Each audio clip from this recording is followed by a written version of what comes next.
राजस्थान ही नहीं बल्कि देश की राजनीति में बेनीवाल का नाम संघर्ष आंदोलन और बेबाक राजनीति के प्रतीक के रूप में लिया जाता है। उनका राजनीतिक सफर छात्र राजनीति से शुरू होकर संसद तक पहुंचा है। इस दौरान उन्होंने कभी भी अपने तेवर या मुद्दों से समझौता नहीं किया।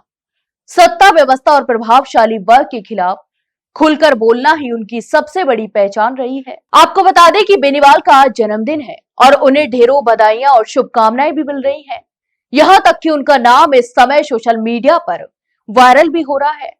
हालांकि बेनीवाल अपने आंदोलनों और बेबाक भाषण के अंदाज में जाने जाते हैं। किसानों के मुद्दों को सदन से लेकर सड़क तक उठाते हैं और यही कारण है कि उनके कार्यकर्ता उन पर जान भी लुटाते हैं। आज हम आपको लेकर चलते हैं कि कैसे एक राजस्थान यूनिवर्सिटी से निकला हुआ छात्र अपने राजनीतिक जीवन की शुरुआत करता है।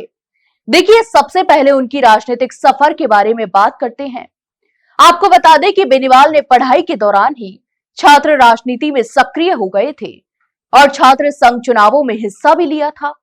यहीं से उनके संघर्षों की असली नींव पड़ी। छात्र जीवन में ही उन्होंने अन्याय और भ्रष्टाचार के खिलाफ आवाज भी उठानी शुरू कर दी।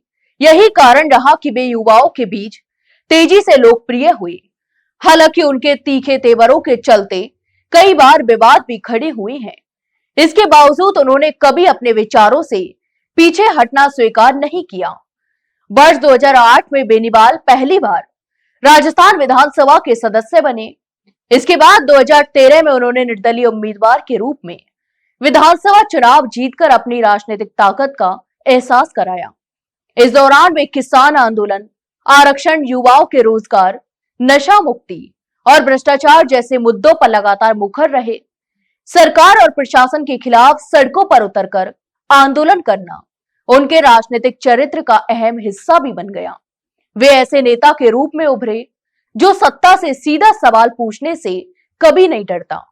वर्ष 2018 बेनीवाल के राजनीतिक जीवन में एक बड़ा मोड़ लेकर आया। किसानों और युवाओं के सम्मान और अधिकारों की लड़ाई को एक नया मंच देने के उद्देश्य से उन्होंने राष्ट्रीय लोकतांत्रिक पार्टी यानी आरएलपी की स्थापना की। इस पार्टी के जरिए उन्होंने क्षेत्रीय राजनीति को मजबूत करने, ग्रामीण व किसान वर्ग की आवाज को अलग पहचान दिलाने का प्रयास भी किया। उसी वर्ष हुए विधानसभा चुनावों में आरएलपी ने उल्लेखनीय प्रदर्शन किया, जिससे राजस्थान की राजनीति में यह पार्टी एक नई शक्ति के रूप में भी उभरी। तो वहीं 2019 के लोकसभा चुनाव में हनुमान बेनीवाल नागौर संसदीय क्षेत्र से सांसद चुने गए। संसद में भी उन्होंने अपने बेबाक और आक्रामक अंदाज को कायम रखा। किसानों की आय, कृषि कानून, भर्ती परीक्षाओं में अनियमितता, अग्निवीर योजना और राजस्थान से जुड़े मुद्दों को उन्होंने जोरदार तरीके से उठाया।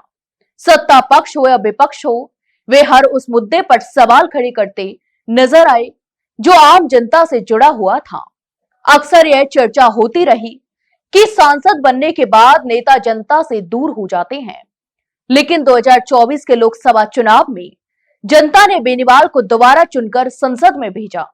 यह उनकी जनाधार और राजनीतिक ताकत का एक स्पष्ट प्रमाण भी माना जा रहा है। बेनीवाल का अब तक का सफर संघर्ष, आंदोलन और जन सरोकारों से जुड़ा रहा।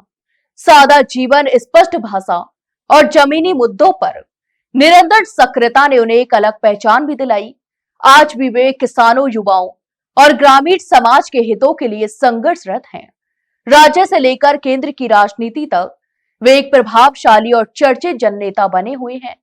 जहां भी जाते हैं, कैमरा स्वतः ही उनकी ओर मुड़ जाता है। बेनीवाल का राजनीतिक सफर आने वाले समय में भी राजस्थान और देश की राजनीति में एक महत्वपूर्ण भूमिका निभाता हुआ नजर आएगा। तो आपको ये जानकारी कैसी लगी, हमें कमेंट बॉक्स में कमेंट करके जरूर बताएं और वहीं वीडियो को लाइक और शेयर जरूर करें। और हाँ, चैनल को सब्सक्राइब करना ना भूलें। फिलहाल के लिए इतना ही। जल्द मिलते हैं एक नई जानकारी के साथ। तब तक के लिए नमस्कार।